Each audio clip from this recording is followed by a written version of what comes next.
Hey, Tourpreneurs, it's Mitch Bach, and just a quick note before we begin today's episode.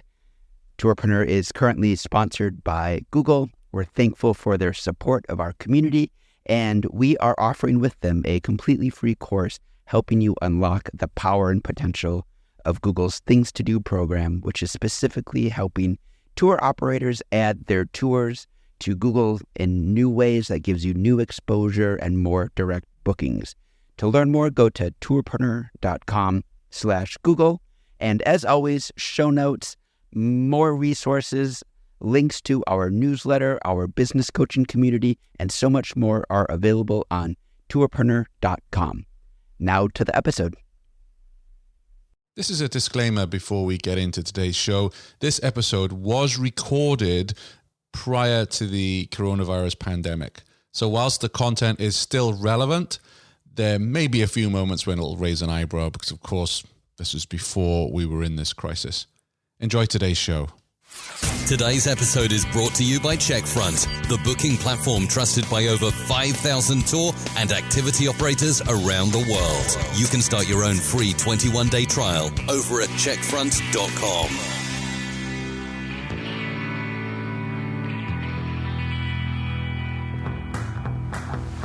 Welcome to the Tourpreneur podcast. Travel industry veteran Shane Whaley will take you on a journey with fellow tourpreneurs, sharing their tips, ideas, insights, and success stories to inspire you to make your tour business the best it can be. And now, here is your host, Shane Whaley. Hello and welcome to episode 65 of the Tourpreneur podcast. You know, I always say we're here to flatten the learning curve for tour operators.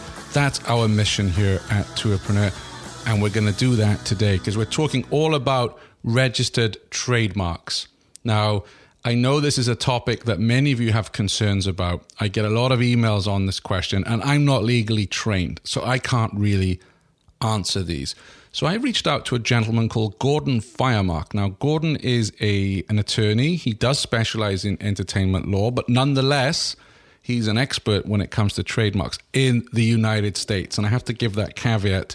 The advice he gives out today is based on US law, but I think you can, even if you're based around the world, you'll get a lot out of this episode today. And I came to you, the listener, and asked you, what are your concerns? What keeps you awake around trademarks? And should you get a trademark? And how do you go about getting a trademark? And that scary moment, what do you do when you get a cease and desist letter? One of our listeners recently had a letter saying, hey, you were using the term culinary tours.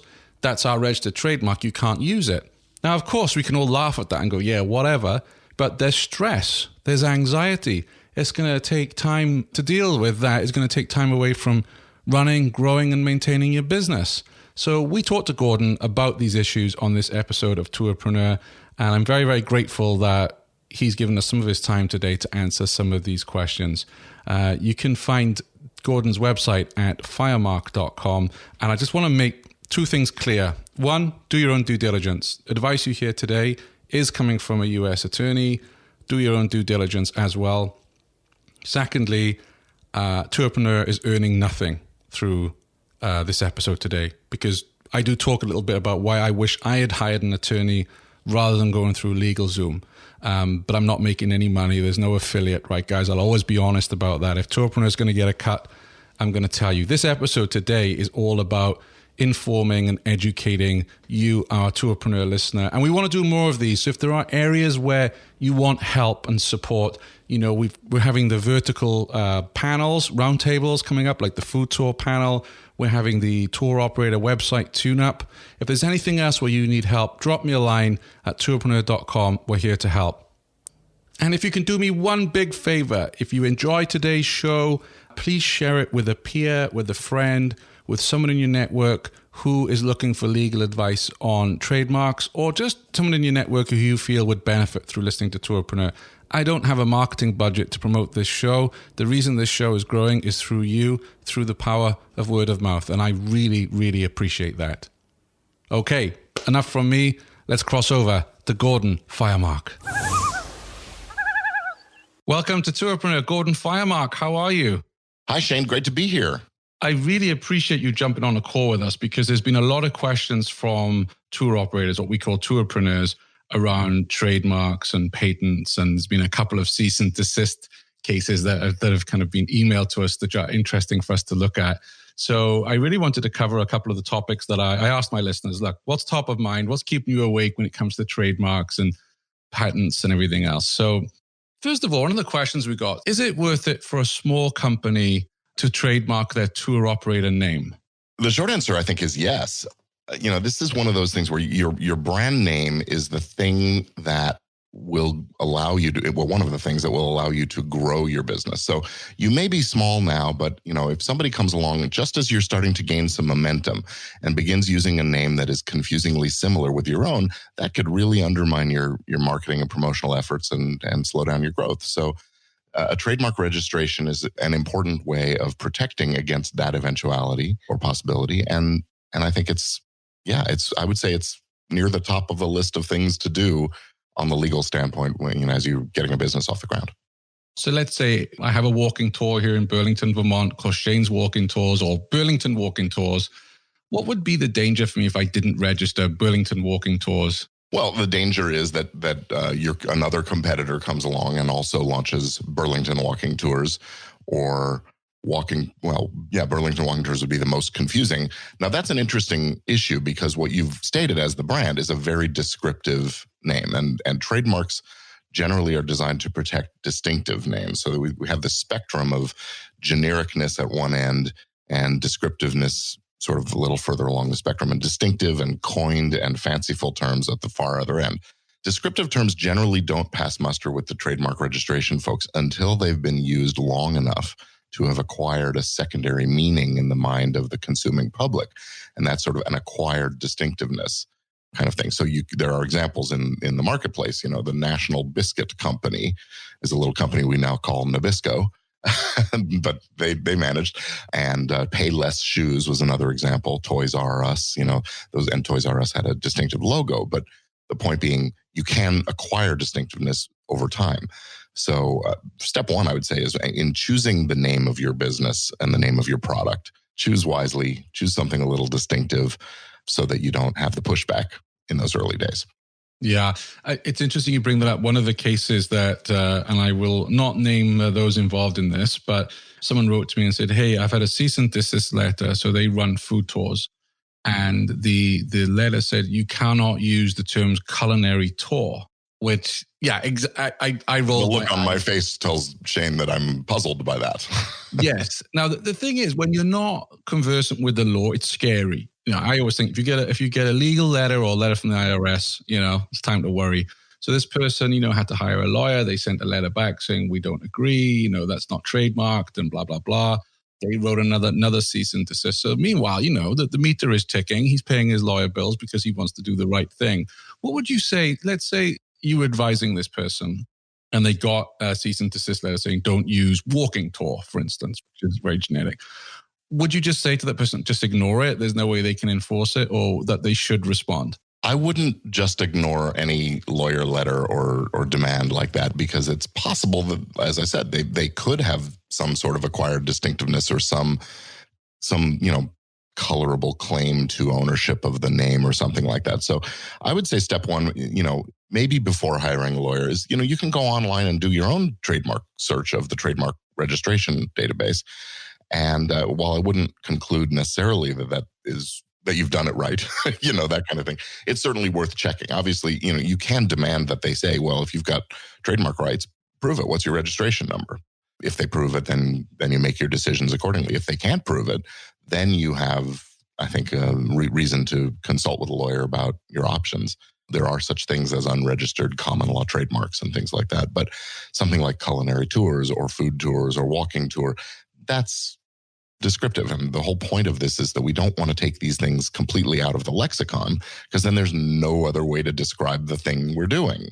So that's why we want to make sure things are distinctive before we can protect them. Sure. No, thank you. That's good advice, because my advice to him was, I'll just ignore it. They'll never enforce it. But, you're the expert on these matters, so I'm glad to have you on. Yeah. The risk of ignoring it is really that the other side escalates and takes further action. and maybe files a lawsuit. And at that point, now you do have to hire lawyers and defend yourself. Or if you ignore that, you end up with a default judgment against you, and you got real problems. I think it's better to nip these things in the bud as soon as possible. Well, I'm sure that tour operator concerned who listens to the show is smiling right now at your advice, because that's exactly what they did. And it's ongoing, by the way, but apparently it's gone quiet. So another question we received, there are companies here in Toronto causing confusion because they've named their businesses in a similar way to mine. I'm Tour Guys, and then there's a Toronto and Niagara Tour Guys. Plus there's a Toronto Adventures, and I'm Toronto Urban Adventures. I'm wondering if I should register and trademark my company name now.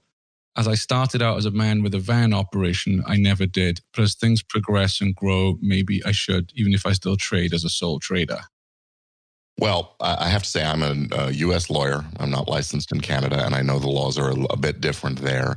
I think this is a situation where it justifies speaking with a local attorney who can advise you. It may be too late to register your trade names, your trademarks there, but you may also, by virtue of long-standing use, have that sort of common law trademark protection that I talked about. If you were in the marketplace for a few years prior to those others coming in and crowding the marketplace with competitive brand, it might be possible to put a stop to it. Here in the U.S., we have state and federal unfair competition laws and things like that. And it's sort of if they knew or should have known that you were in the marketplace under a Tour Guys, I think that's a pretty good, clever, it's descriptive, but it's a little bit suggestive and more toward that distinctive side. I think it's worth exploring whether you have some argument there. Yeah, consult with somebody, I think, is the best advice. Thank you.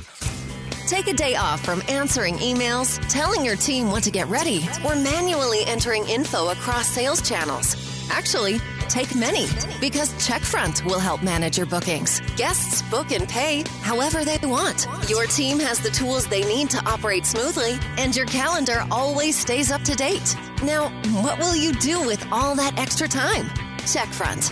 One booking platform, limitless possibilities. Find out more at checkfront.com. Another listener question. I'm interested in learning about trademarking slogans, not just the business. What are the benefits, if any? Is this something we should look at in addition to trademarking the business? Yes, I think so. I mean, a slogan can be registered. Here's the important thing.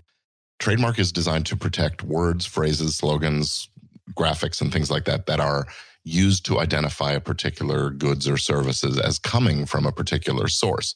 So if you have a slogan for your brand or product that is distinctive, it has to be distinctive, then yes, it's worth looking into registering. Now, of course, you have to be careful that you're not trying to register, use the Force Luke, or use the Fork Luke would be good for culinary tour. There you go. Marketing advice coming in here as well.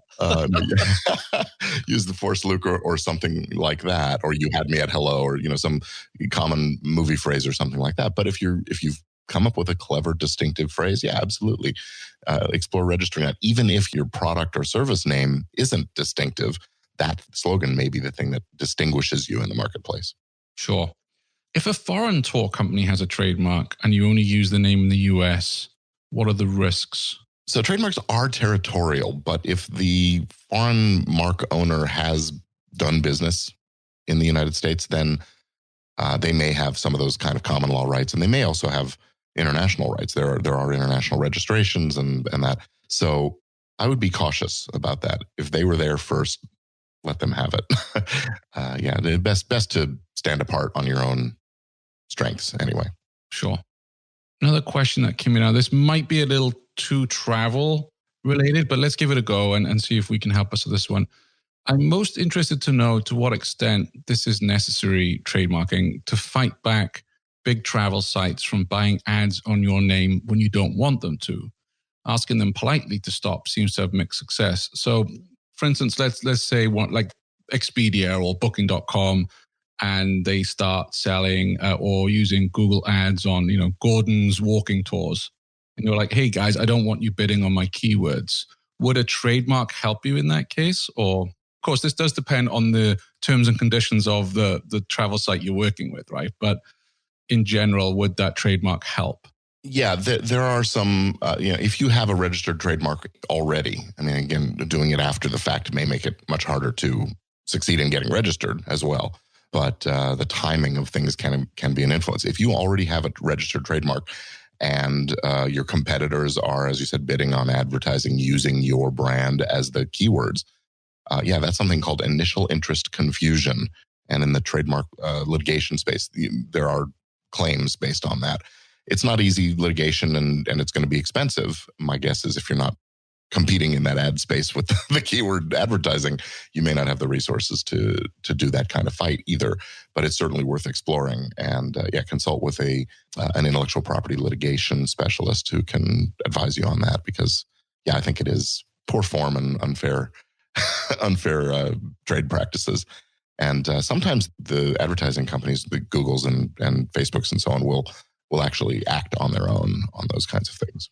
Yeah, and I've seen it happening where someone's not working with the big travel site and they're still marketing the company's name to get people to look at a walking tour page in LA to see the other walking tours, Yeah, it goes both ways. The little guy can't bid on Expedia or whatever either. So it's something to be cautious about.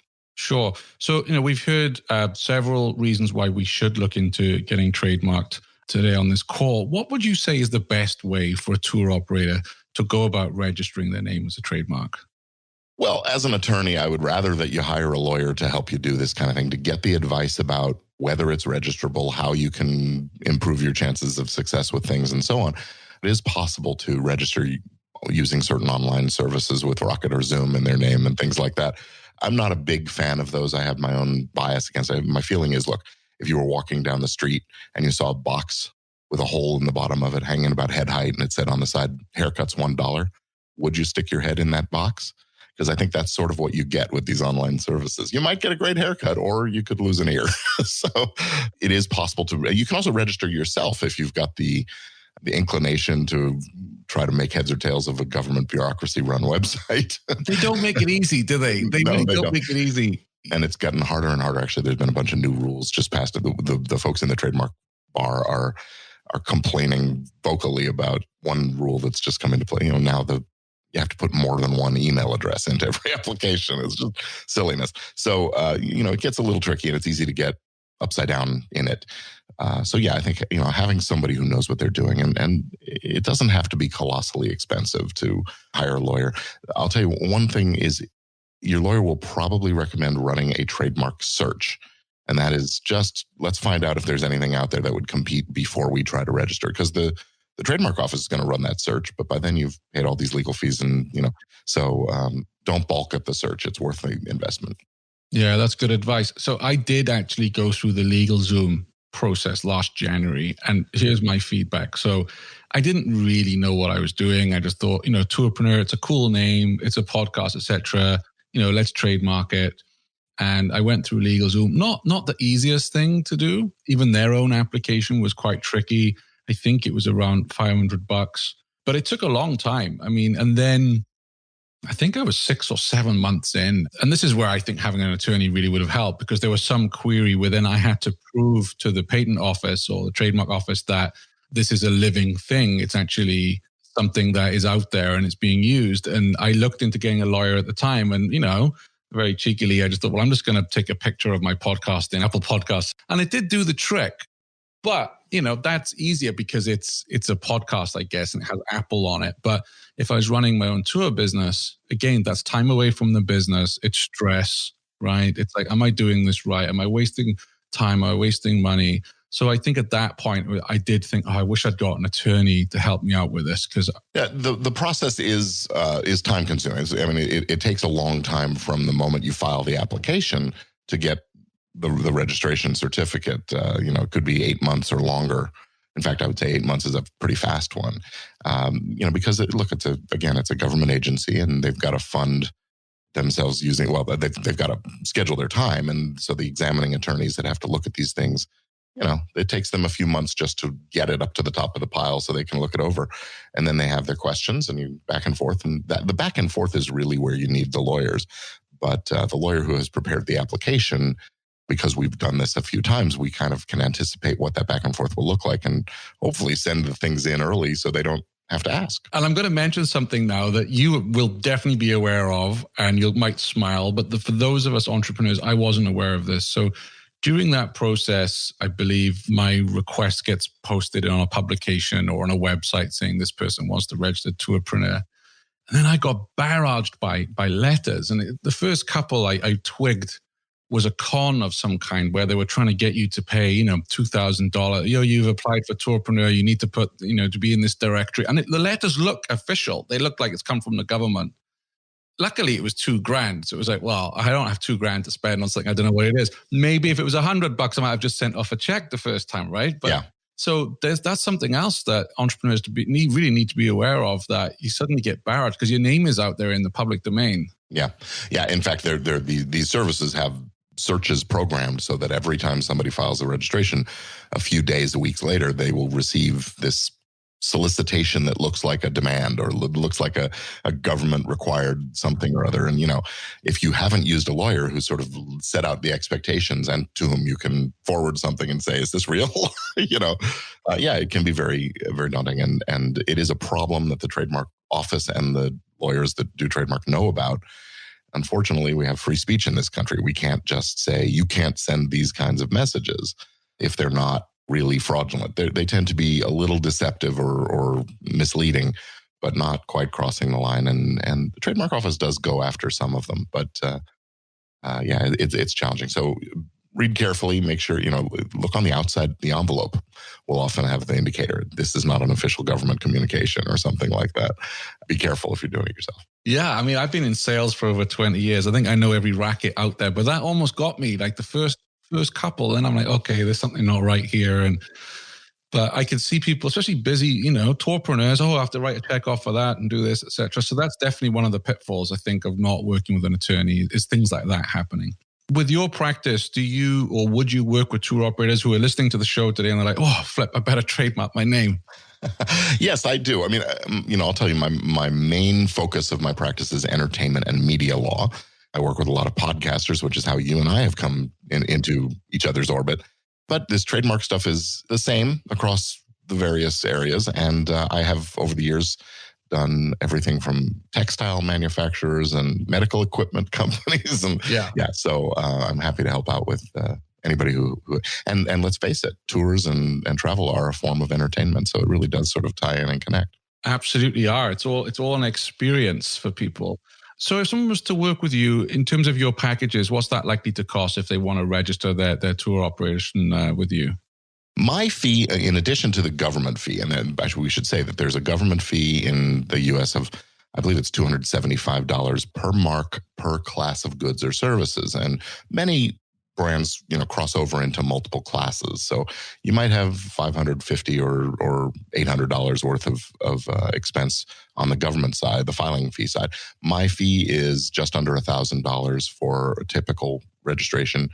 When it gets complicated, when there's a logo as well as a word mark, we have additional fees and things. But it starts at around $1,000 plus the government fees. To be honest, and we don't have, this is not, I'm not getting a cut of this, dear listener, or anything at all. I really want this to be information for all of us. But I wish now, looking back, that I'd come to you and said, let's do this, because the stress involved, the time involved. And then when I got that letter 6 months in about, you need to prove you're an entity or whatever it was, I forget the legal term. Then I almost went to an attorney, which probably would have cost me the same anyway. So I wish I'd worked with an attorney at the start. That's not to say LegalZoom is bad. I mean, it worked, but I had sleepless nights over it and anxiety, which who needs that on top of everything else? Well, and you really have to evaluate what's your time worth. You're going to spend probably 2 or 3 hours on something that the lawyer would do in under an hour and be done with it and know it's done right. You're going to spend all that time, wonder if it's done right, have that back and forth with the government. Yeah, what's your time worth for that when you could be either out running a tour or selling a tour or, just paying your other bills and getting things taken care of so you have the bandwidth to do the things that are important for your business. Yeah, and especially when, I've spoke to a few tourpreneurs who've had this happen to them. They've received that cease and desist letter knowing that, no, I hired Gordon or whoever, I've got this, I've got everything I need. Whereas if I got that letter now, I'd be like, maybe I didn't register in a certain class. Maybe I've messed up here and these guys are right and I can't use tourpreneur anymore. So I think, again, there's that peace of mind with working with an attorney. Yeah, I love what you're saying. Keep talking. Well, no, I mean, I'm talking through experience, right? Right. You know, I don't know. Maybe I haven't registered this in the right class. And I mean, you're a podcast expert as well. But I mean, it's that's the worry about doing it yourself. Right. For a podcast, there are two possible classes, and most people register in the one that deals with entertainment and education. The other one is dealing with recorded, downloadable content. And, you know, podcasts are that, but nobody's putting out records calling them tourpreneurs. So they're not yet anyway.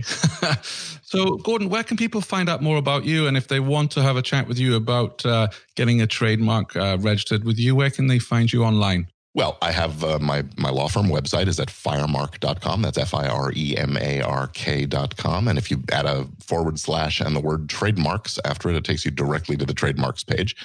But please, you know, surf the site and see what else I'm talking about. I have blogs and podcasts and all that kind of good stuff. And I also have a bunch of products and services for podcasters and other online business owners at gordonfiremark.com, where you can have a survey of all the different stuff I offer. So check that out too. And I will add all these links for those of you who are at the meeting place waiting for your next tour to start and you're listening to the show. I'll add them at tourpreneur.com/65. Did you know every weekday Shane curates the most interesting news articles in tours and activities and sends them out in a snappy daily digest? Grab your copy of the Tourpreneur Daily Briefing at www.tourpreneur.com. Now, I have something else to ask you before I let you go, Gordon. I was intrigued about this on your website. Tell us about the name Firemark. Well, Firemark, I'm proud to say that my sons and I are the only male Firemarks out there, so we have to continue the legacy. The name Firemark, we believe, was invented by an immigration agent in the late 1800s, early 1900s. My great-grandfather, was the one who emigrated from what we refer to as the old country. We're Jewish, and it's the shtetl in somewhere in Ukraine or Belarus or something. Anyway, when he came over, the story goes that if they didn't get your name pronounced right on the second or third try, they just gave you a new one. Firemark it is. We, you know, might be phonetically similar, or it might be symbolic of the kind of work that he did in the old, or his ancestor did in the old country. Maybe he was a lamplighter or something like that. So, yeah, we have a little fun. We jokingly, it's a Native American. No, it's not. Well, we have a lot of history buffs, myself included, and you have a nice piece on your website about what happened before there were fire brigades in London, etc. Oh, right. Yeah. So a firemark is a noun as well. Yeah. It is a little bronze plaque that would be applied to a building when it was insured by a particular fire insurance company. And that plaque was the indicator to the fire brigade. Yes, put out the fire at this house because the fire brigades were run by the insurance companies. If you didn't have the plaque, you didn't get your house saved. Wow. Do you know if there's any of those plaques still around in London? All over. There are collectors who, I don't know if they're still on the buildings there, but if you Google it, there are collectors of firemarks. And my mom has a handful of them arranged in a display on the wall in her living room. So that's fun. Fantastic. Well, there we are. We've had legal advice, branding, marketing advice, and now a history lesson from Gordon. Thank you very much for giving us some of your valuable time, sir. Shane, it's been a real pleasure being here. Thanks for having me. Thanks for listening to the Tourpreneur podcast. Be sure to visit tourpreneur.com to join the conversation and access the show notes, including links to the resources mentioned on today's episode. This is Tourpreneur.